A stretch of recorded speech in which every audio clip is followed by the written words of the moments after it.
Greetings, my friend.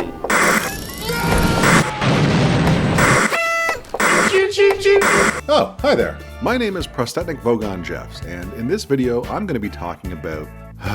Actually, before we get into it, my dog passed away last week. His name was King, and he was nearly 14 years old, and I miss him so much. I wanted to do something to commemorate him. I wanted to do a bombgasm about a bad dog movie, like Beethoven. But I couldn't find anything from this year. I guess the interest in misbehaving dog movies is not the same as it used to be. And then I thought, well, what about a Snoop Dogg movie? That's bullshit. So we're going to take a look at Snoop Dogg's 2024 dog movie, The Underdoggs. Let's get into it.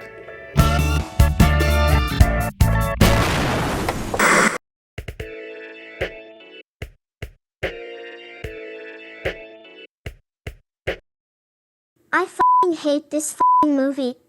Oh man, sometimes you can just tell when a movie was conceived in a cloud of pot smoke. The writers probably hotboxed their office to write this, and if you want to enjoy it, you'll probably need to do the same. But I wasn't high when I watched this, which means I did not enjoy it. Spoilers! This movie is terrible, and I'm going to spoil the whole thing. Alright,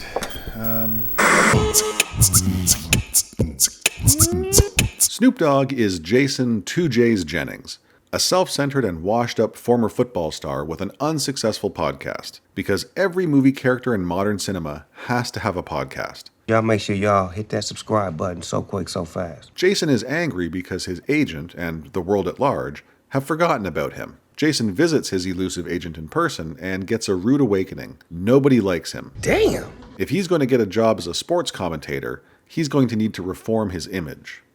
Why don't you start a school for poor kids like LeBron, huh? Frustrated with his agent, Jason storms out of the building, jumps into his sports car, and immediately gets smoked by a city bus. The reckless driving lands him in court, where he is sentenced to 300 hours of community service in his old neighborhood. 5 weeks later, scooping poop in Long Beach, Jason runs into Kareem, an old friend, and an ex-girlfriend, Charisse. Kareem gives Jason the idea to volunteer as coach for a desperate local football team.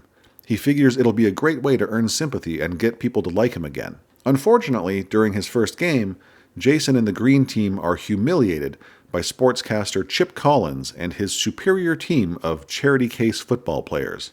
With a bruised ego, Jason heads back to his old high school to get advice from his former coach, George Lopez.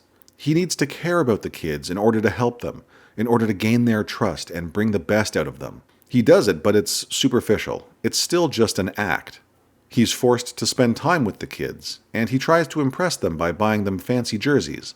But he's still the same Jason 2J's Jennings, until he has to scold Trey, Charisse's son, and a mini version of Jason himself. Trey calls Jason a washed-up loser and gives him a reality check. You sound just like me. I ain't nothing like you. You a washed up loser. Cracking his egocentric personality. During a backyard barbecue for the team, Jason confronts Charisse, dropping his guard, and finds out how much he hurt her by being so self-centered. Soon after, Jason's popularity begins to skyrocket due to his initially self-serving coaching and mentoring efforts, which inevitably leads to an offer from his agent. Jason is so popular now that Fox Sports wants him as a commentator. This recognition immediately brings back old Jason, and his relationship with the Underdoggs is threatened, right before a big rematch with Chip Collins' team. Fortunately, at the 11th hour, Jason realizes he doesn't want to be a part of the Fox Sports family. He wants to be a part of his old community family. So he rushes back to his team, who, despite being united and motivated by young Trey's leadership, lose the game. But it wasn't about winning. It was about trying their best and being there for each other, even when they lose. The team that lost, well, they're the real winners after all. Ha! Gay! And Jason gets the girl. The end. Alright, before I dump all over this movie, let's talk about a few of the things it does right. Snoop Dogg, Mike Epps, and Tika Sumpter. Snoop has a great on-screen presence, even though this movie does nothing for him. I mean, he's really in need of a Travolta moment. We need more Training Day Snoop and less of whatever the hell this is. What'd you just say? And Mike Epps is solid. It's arguable, but I'd say he's the best part of the movie. Oh, and I've only seen Tika in this and the Sonic the Hedgehog movies, but she's pretty decent. I'd love to see her in a good role. Yep. And then there's the Snoop Youth Football League. There's a card at the end of the movie that explains how this movie was inspired by Snoop's real-life football charity. I thought that was pretty cool. I didn't realize that was something that he had helped set up. It feeds into the message of the movie. It sucks that it took nearly an hour and a half to get to it, but I liked it. I liked how Snoop's team lost, and it was about how the team supported each other in spite of the defeat. It's a strong message that I just wish had come from a stronger movie. Well, couldn't have said it better myself.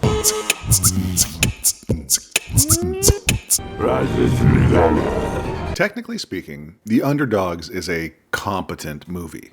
Not great by any stretch, but passable for the type of movie it's trying to be. It's okay, a bit bland. The acting by pretty much everyone but Mike Epps is meh. Yeah, I knew it. I knew that was right. The artistic and visual direction, meh. Everything, meh. And maybe that's because we've seen it all before. It's an underdog movie about a coach who transforms a kid's sports team from losers to winners, metaphorically in this case, but we've seen this dozens upon dozens of times already. They ain't won a game all season. They're losers. It's just a fact. The Bad News Bears, the Mighty Ducks, Hardball, Little Giants, etc. The only thing the Underdogs brings to the table is Snoop, an excessive amount of swearing, Bitch ass, punk ass, bitch. I don't owe nobody shit. Man, you. I don't think you understand. No fucking way. Shut the up. It's between me and you.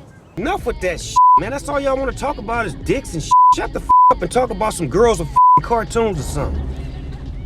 Okay, enough. and some really awkward scenes with the kids. The kid's been drinking.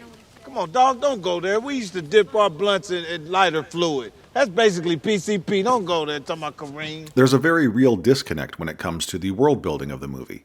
We don't really learn about the community the team comes from or how all of the characters are connected. We get Snoop's mansion and we get a football field. Everything else is superficial and unexplored. It would have been great to get some exposition on why this community is having such a hard time finding a good coach.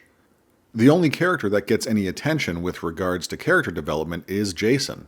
He has an arc where he transforms from self-centered narcissist to someone who values his community family.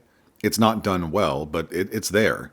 Every other character in the movie is completely glazed over. Man, God work in mysterious ways, boy. I'm telling you, man. For example, one of the main players, Titties, hides his football playing from his parents. He's a math nerd and he's worried that his parents won't let him play if they find out. The resolution? Jason just invites them to a game and they're totally fine with it. Okay. Have fun. I mean, you can almost smell the tension. And Jonathan Booth's Trey, young superstar, he's criminally underdeveloped. There could have been a heartfelt father-son bonding moment between him and his coach, but it never happens.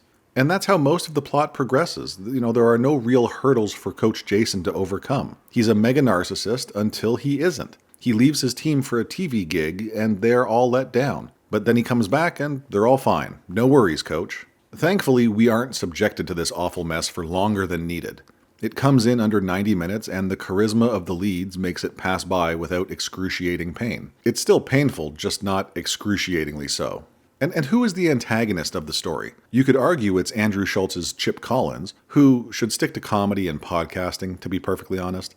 Not a good actor. Where's the loyalty? I think it's 2J's himself. It's his ego. But if that's the case, then it's a weak antagonist, because at no point in this movie does Jason really struggle to overcome it, to overcome himself. He just has some bullshit underdeveloped epiphany. I gotta get on to my family. Family. Family. And that leads to a rather unsatisfying ending. Yay, the team unites in their defeat. And? Oh, Jason kinda sorta gets the girl? Great. Who cares? I mean, what the hell is this? It's such a mess. What was the point of calling Jason 2J's anyway? I mean, other than it being a reference to Snoop's actual lifestyle. I mean, that's all it is, right? Because it serves no purpose to the story. Oh, and I like George Lopez all right. I mean, most movies he's in, I'm like, yeah, that's a little too much George Lopez. But I never thought I'd see a movie and be like, is that all the George Lopez you've got for us? Oh, but Kal Penn? That's enough Kal Penn. Guy has been coasting off of his Harold and Kumar fame for way too long. Man, you Harold and Kumar looking motherfucker. I'm through with this shit. And the swearing. Jesus f***ing Christ. You better watch your mouth. Listen, I love swearing. I'm not a f***ing prude about it. I even love it in some scenarios when it's done to excess. Scarface, anyone? You know what I'm talking about, you fucking cockroach. But it really felt like it was being used in this movie as a cover for incompetent screenwriting. Bitch ass, punk ass, bitch. You've got a f***ing bitch-ass thesaurus at your fingertips, you lazy bitch-ass f***ing f***s. Use it, bitch-ass bitches. I've already talked about this movie for way longer than it deserves. But let's put that aside and focus on the real reason why we're here. I should have just spent the entire video talking about how awesome my dog was. If you've got a dog, go spend some time with it. Treat them well. Don't waste your time watching this lame Amazon Prime content. Not even a little bit. Because The Underdoggs is a truly terrible movie.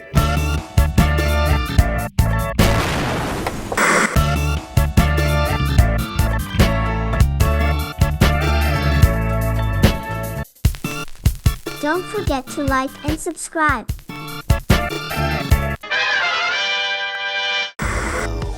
Amazon Prime, HBO Max.